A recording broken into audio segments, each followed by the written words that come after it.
Hello everyone, welcome back to Assamese Study Hub. আজি ভিডিঅ'ত পুনৰ ADRE Grade 3 আৰু Grade 4 এক্সামৰ বাবে আৰু আসাম পুলিচ এক্সামৰ বাবে ইম্পৰ্টেন্ট কুৱেশ্যনৰ পাৰ্ট 42 লৈ আহিছো। আপোনালোকে যদি আগৰ পাৰ্টখিনি চাব বিচাৰে তেন্তে ভিডিঅ'ৰ ডেসক্ৰিপচনত প্লেলিষ্টৰ লিংক দিয়া আছে চাব পাৰিব।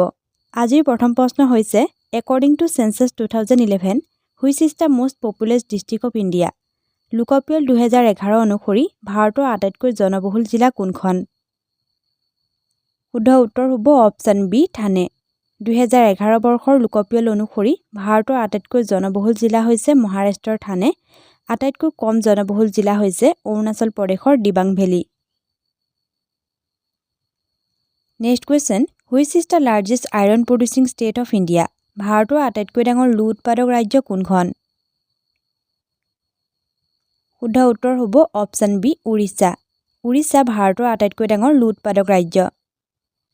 Next question, which is the largest zinc producing state of India? ভাৰতৰ আটাইতকৈ ডাঙৰ জিংক উৎপাদনকাৰী ৰাজ্য কোনখন? শুদ্ধ উত্তৰ হ'ব অপচন এ ৰাজস্থান। ৰাজস্থান ভাৰতৰ আটাইতকৈ ডাঙৰ জিংক উৎপাদনকাৰী ৰাজ্য। Next question, how many seats are the legislative assembly of Assam? অসমৰ বিধানসভাত কিমানখন আসন আছে? শুদ্ধ উত্তৰ হ'ব অপচন এ 126। অসমৰ বিধানসভাত মুঠ 126খন আসন আছে। Next question, in which location the Manas river joins the Brahmaputra river? কোন স্থানত মানহ নদী ব্ৰহ্মপুত্ৰ নদীৰ সৈতে মিলিত হয়? শুদ্ধ উত্তৰ হ'ব অপচন ডি যোগীঘোপা। যোগীঘোপা স্থানত মানহ নদী ব্ৰহ্মপুত্ৰ নদীৰ সৈতে মিলিত হয়। Next question, in which state of India is the Moatsu festival celebrated? ভাৰতৰ কোনখন ৰাজ্যত মোৱাটছু উৎসৱ উদযাপন কৰা হয়? শুদ্ধ উত্তৰ হ'ব অপচন বি নাগালেণ্ড। নাগালেণ্ড ৰাজ্যত মোৱাটছু উৎসৱ উদযাপন কৰা হয়। Next question, which is the longest lake in India? ভাৰতৰ আটাইতকৈ দীঘল হ্ৰদ কোনটো? শুদ্ধ উত্তৰ হ'ব অপচন বি ভেম্বানান লেক। ভেম্বানান হ্ৰদ ভাৰতৰ আটাইতকৈ দীঘল হ্ৰদ হয় আৰু এই হ্ৰদ কেৰালা ৰাজ্যত অৱস্থিত। Next question, who built the Kandariya Mahadeva temple of Khajuraho? খাজুৰাহোৰ কান্দাৰিয়া মহাদেৱ মন্দিৰ কোনে নিৰ্মাণ কৰিছিল? শুদ্ধ উত্তৰ হ'ব অপচন ডি চান্দেলা। চান্দেলাসকলে খাজুৰাহোৰ কান্দাৰিয়া মহাদেৱ মন্দিৰ নিৰ্মাণ কৰিছিল। Next question, which type of coal is called brown coal? কোন প্ৰকাৰৰ কয়লাক মুগা কয়লা বুলি কোৱা হয়? শুদ্ধ উত্তৰ হ'ব অপচন চি লিগনাইট। কয়লাৰ লিগনাইট প্ৰকাৰক মুগা কয়লা বুলি কোৱা হয়। Next question, which river separates Karbi plateau with Naga hills? কোনখন নদীয়ে কাৰ্বি মালভূমিক নগা পাহাৰৰ সৈতে পৃথক কৰে? শুদ্ধ উত্তৰ হ'ব অপচন এ ধনশিৰি। ধনশিৰি নদীয়ে কাৰ্বি মালভূমিক নগা পাহাৰৰ সৈতে পৃথক কৰে। Next question, when is the Martyrs' Days observed in India every year? প্ৰতি বছৰে ভাৰতত শ্বহীদ দিৱস কেতিয়া পালন কৰা হয়? শুদ্ধ উত্তৰ হ'ব অপচন বি 13 জানুৱাৰী। 30 জানুৱাৰীত ভাৰতত শ্বহীদ দিৱস পালন কৰা হয়। Next question, Amchang wildlife sanctuary is located in which of the following district in Assam? Amchang বন্যপ্ৰাণী অভয়াৰণ্য অসমৰ নিম্নলিখিত কোনখন জিলাত অৱস্থিত? শুদ্ধ উত্তৰ হ'ব অপচন এ কামৰূপ মহানগৰ। আমচাং বন্যপ্ৰাণী অভয়াৰণ্য কামৰূপ মহানগৰত অৱস্থিত।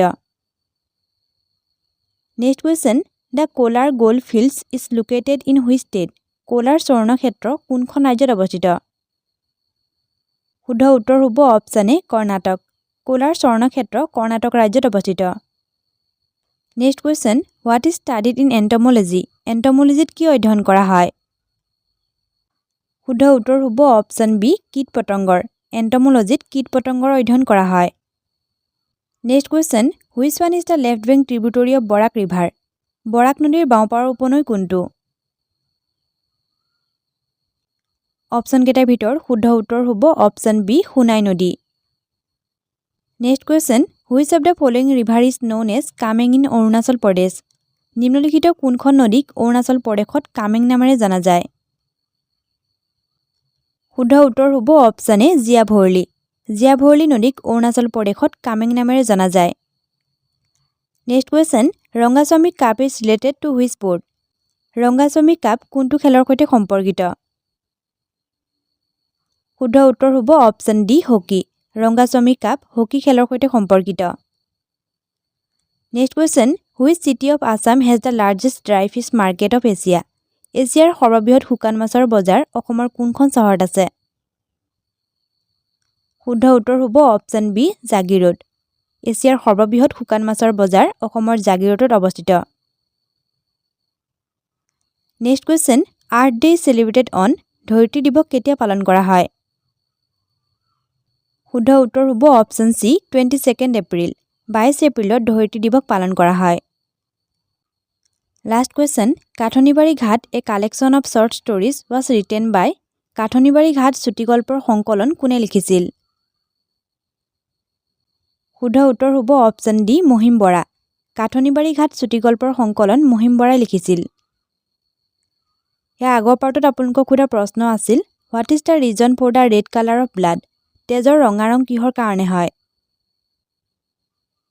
শুদ্ধ উত্তৰ হ'ব অপশ্যন এ হিমোগ্লোবিন তেজৰ ৰঙা ৰং হিমোগ্লোবিনৰ বাবে হয় আজিৰ প্ৰশ্ন beriberi disease caused by the lack of beriberi ৰোগ কিহৰ অভাৱৰ ফলত হয় অপশ্যনছ হৈছে vitamin A vitamin B vitamin C vitamin E এই প্ৰশ্নৰ উত্তৰ আপোনালোকে কমেণ্ট কৰি জনাওক